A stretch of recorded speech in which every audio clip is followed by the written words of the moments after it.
آنکھوں کا صحیح استعمال تمہیں مجھے دیکھنے کے لائق بنائے گا، مجھے تمہیں دیکھنے کے قابل بنائے گا۔ آنکھوں میں دھواں بھر جائے فضول چیزوں کا، یعنی ہم مرگھٹ میں ہر وقت بیٹھے رہیں، مردے جلائے جا رہے ہیں، انہی کو ہم دیکھے جا رہے ہیں، انہی کا دھواں ہماری آنکھوں کا مستقل غلاف بن چکا ہے، تو پھر میں آپ کو کیسے دیکھوں گا، میں زندوں کو کیسے دیکھوں گا؟ تو آنکھوں کا صحیح استعمال کر لیں، اللہ جانتا ہے آپ کے دماغ میں بھی ترقی ہو جائے گی، آپ کے اندر کی فضا بھی بالکل ایسی رہے گی کہ آپ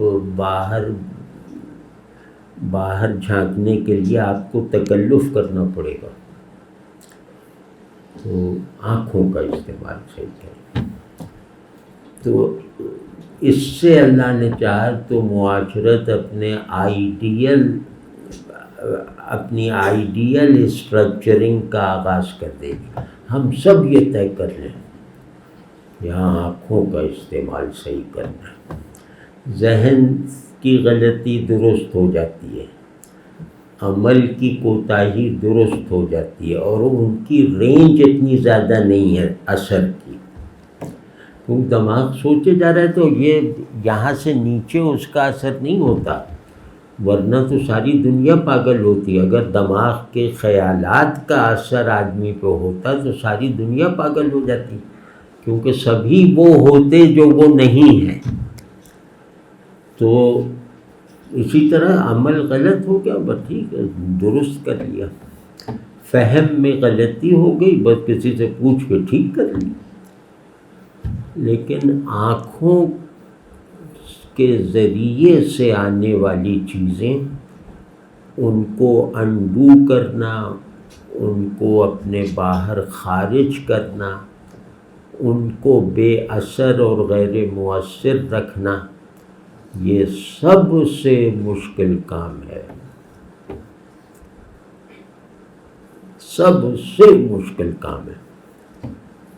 اور بھائی اب صاحب میں کہہ رہا ہوں نا کہ یہ آزمائش یہی ہے، ہمیں غیب میں مانتے ہو تو جو غیب میں نہیں ہے اس پر اپنی ساری بینائی صرف نہ ہونے دینا، جو اوریجن آف وہ ہے نا بینائی، وہ محفوظ رکھنا ہمارے لیے، کیونکہ اللہ جب دکھائی دے گا تو انہی آنکھوں سے دکھائی دے گا جو ہمیں یہاں ملی ہوئی ہے۔ یہ اگر آپ دیکھو کتنی تکریم آپس میں پیدا ہو جائے گی آنکھوں کے درست استعمال سے، کتنے حقوق پڑوسیوں کے، دوسروں کے احسن طریقے سے پورے ہو جائیں گے۔ اور ایک بہت بنیادی صفت جو انسانی نفس کی مبنی بر خیر تعمیر میں بہت بڑا کردار ادا کرتی ہے، یعنی حیا نصیب ہو جائے گی۔ حیا کسے کہتے ہیں؟ جسے نہیں دیکھا اس کی وجہ سے دیکھنے سے بچنا۔ تو یار یہ بس آج ہم یہ کر لیں، یہ وظیفے وظائف اور یہ سب یہ بہت ہو چکا، اب اس کا کوئی رزلٹ نہیں ہے، اب بس کود پڑو، کہ کب تک یہ اپنے اوپر بوجھ بنے رہو گے؟ ہم لوگ اپنے ہی اوپر بوجھ بنے ہوئے نا، کہ اللہ کو مان رہے ہیں، اللہ ہے کہاں، اس کا ہماری زندگی پہ اثر کہاں ہے، ہمیں وہ کیوں نہیں کبھی کبھی پاگل بنا رہا؟ بھائی بچہ آپ کا چلا جائے 27 سال سے وہ امریکہ میں ہے، ملا نہیں ہے، تو 27 سال میں آپ کم از کم 50 مرتبہ 100 مرتبہ کچھ پاگل پن جیسی حرکتیں بھی کرتے ہیں، یعنی نیند میں بولنے لگتے ہیں، نیند میں چلنے لگتے ہیں، کبھی کہتے ہیں ارے وہ آ گیا، ہوتا ہے یا نہیں؟ یہ عام معمول ہے، یہ سب اللہ میاں کے لیے کیوں نہیں ہوتا؟ وہ کرنا ہے۔ اور انشاءاللہ میں سچ کہہ رہا ہوں اپنی دانش میں، اللہ اس کو سچ رکھے اور مفید رکھے، یہ ہمارے موجودہ مسائل کی کنجی ہے، آنکھوں کا درست استعمال۔ ہوتا کیا ہے کہ پھر ہم کیونکہ اندر عفت ایمانی ہے نہیں، اندر عصمت روحانی اور وہ جو نظافت قلبی ہے وہ ہے نہیں۔ باہر ہم چیزوں کو اپنی مرضی کے مطابق دیکھنا چاہتے ہیں، تو پھر مذہبیت کے خارجی مظاہر بس وجود میں آتے ہیں کہ مسجد بہت اچھی بنا لی، بہت وہ کر دیا، حج کیے چلے جا رہے ہیں، عمرہ کیے چلے جا رہے ہیں، اور جلوس نکالے جا رہے ہیں۔ بتاؤ اتنے بڑے بڑے جلوس عید میلاد النبی وغیرہ، تو سب ایکسٹیریئرائز ہو جاتا ہے، اور ان میں یعنی کہ مشترک بات یہ ہے ایکسٹیریئرائزڈ مذہب میں، مذہبی رسوم میں، کہ خدا غائب ہو جاتا ہے۔ سب جو لبیک یا رسول اللہ، لبیک یا حسین، اور یہ سب، اس میں اللہ نہیں ہے۔ لبیک آخری کلمہ ہے بندے کے پاس، لبیک سے بڑھ کر کلمہ ایثار و تسلیم نہیں ہے، وہ تم بندوں پہ صرف کر رہے ہو۔ تم نے کبھی یہ جذبہ دیکھا ہے کہ لبیک یا اللہ؟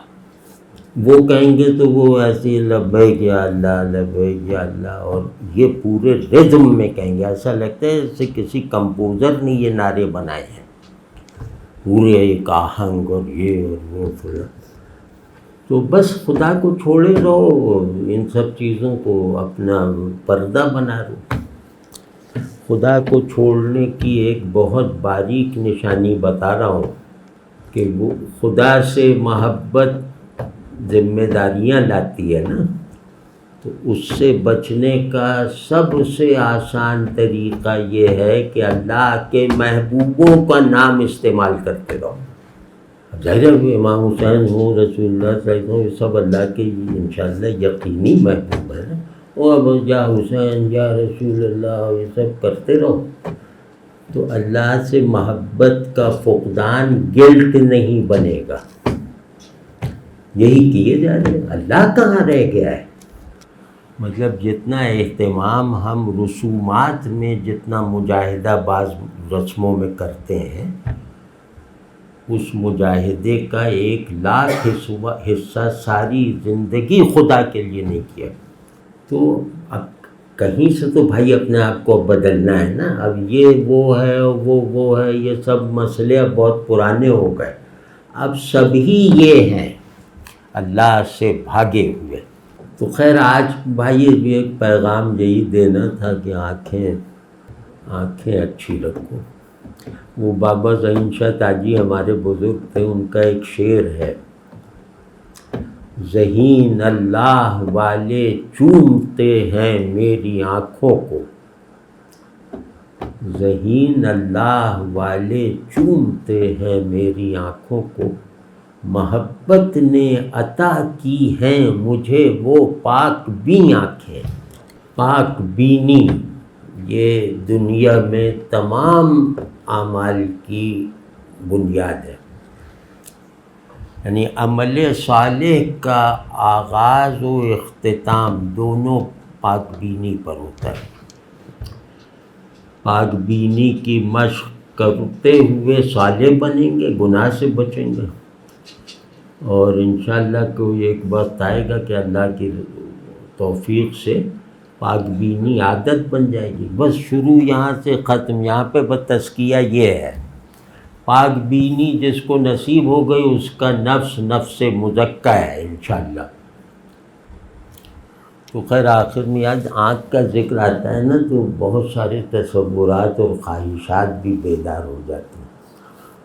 تو آج کی مجلس حافظ کے ایک شعر پہ ختم کرتے ہیں، گر باد فتنہ ہر دو جہاں را بہم زند، گر باد فتنہ ہر دو جہاں را بہم زند، یعنی اگر فتنے کی آندھی وہ دونوں جہان کو الٹ پلٹ کر کے رکھ دے، تباہ و برباد کر دے، تو بھی ماہو چراغ چشم و رہے انتظار دوست، تب بھی ہم ہوں گے، ہماری آنکھوں کے چراغ ہوں گے، اور دوست کے انتظار کا لمبا راستہ۔